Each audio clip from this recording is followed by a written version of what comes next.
Good morning, everybody. Roger Susanin here, coming to you live from the Channel 3 digital desk. And we are following up on some developing news that's going to impact people here in Connecticut. It's all tied to the recent military operations in Venezuela.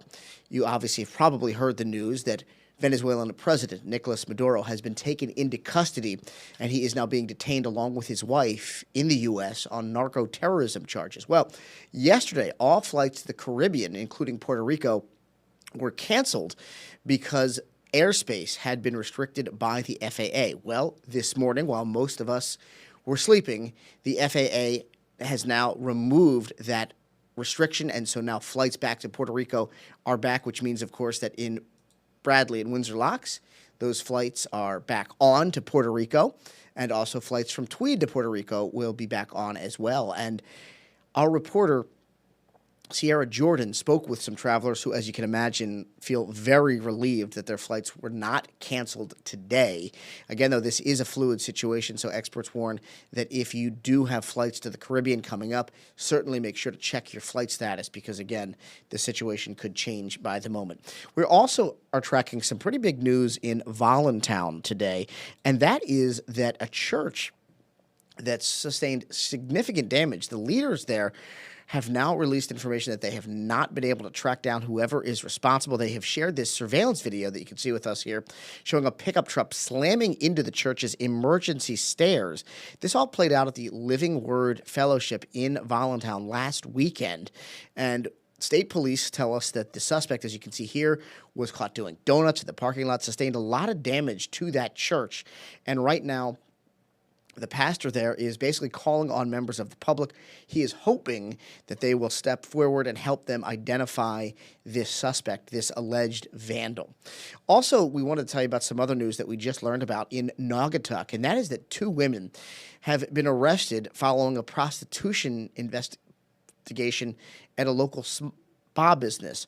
This investigation began at Cedar Health Therapy Spa, which is located on Cedar Street, and investigators say that the two women that you see on your screen, Jinglan Ji and Lin Hua Lo, who's 61, both were employees at that spa there.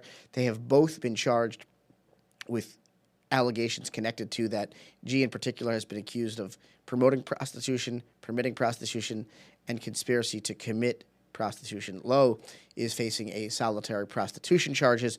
Both women have been released on $10,000 bond. And if you have any information, of course, contact police in Naugatuck.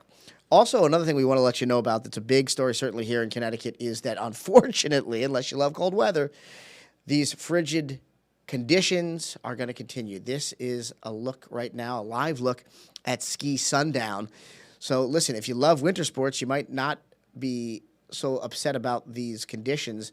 However, the governor, Ned Lamont, has extended now the state's severe cold weather protocol through Monday night, Monday at 6 p.m. And basically the protocol, as you probably know, is to help folks deal with the cold weather and hopefully find shelter if they need it. If you need a place to stay, call 211 or go to 211.org. You can even find a place to not only stay, but even a ride over there as well. I do want to tell you that if you take a look at the forecast for today, this is from meteorologist Jill Gilardi, you can see that brighter conditions are expected, but again, very, very cold. And then tomorrow, we do have a first alert weather day because of these frosty conditions. There's even some possible snow expected in the evening, so you got to be careful for that. The warm-up is finally going to come towards the end of next week, but again, today and tomorrow, we do know it is going to be very, very chilly out there. All right, I hope you're having a fantastic Sunday out there. Thank you so much for joining us here on Channel 3 through our digital desk. We'll see you real soon here on WFSB. Have a great rest of your weekend.